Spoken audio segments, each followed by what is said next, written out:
Și vreau să cânt și eu cuvintele astea, Puiul de la Obor, special pentru Dobrin de la Țândărei, special pentru băiatul lui, pentru Nicolas Eduard.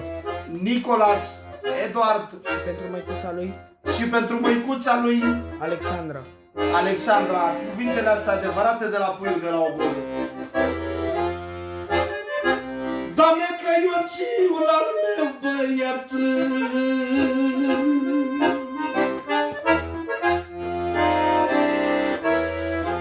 Doamne, că Ionciul al meu băiat, și de el mi-e tare drag.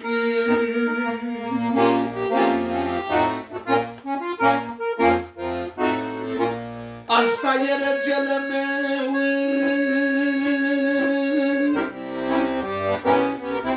asta e băiatul meu, ce mi l-a dat Dumnezeu. I-auzi, Dobrine? Doamne, pentru băiat dau viața,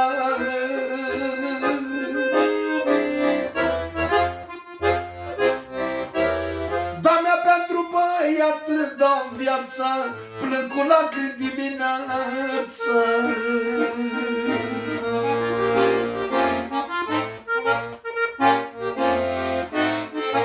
Asta e regele meu, asta e băiatul meu, ce mi l-a dat Dumnezeu.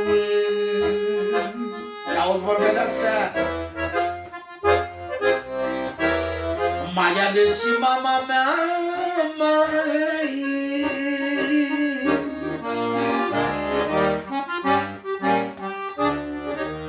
Doamne, mai ales și mama mea, pentru ea îmi dă viața.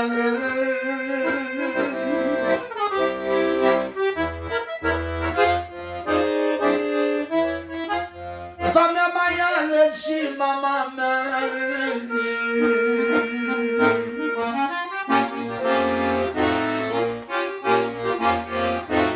mai ales și mama mea, mai pentru ea îmi dau viața, mai.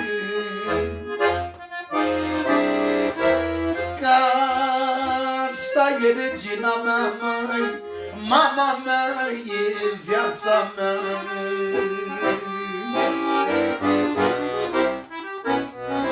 Măicuța mea,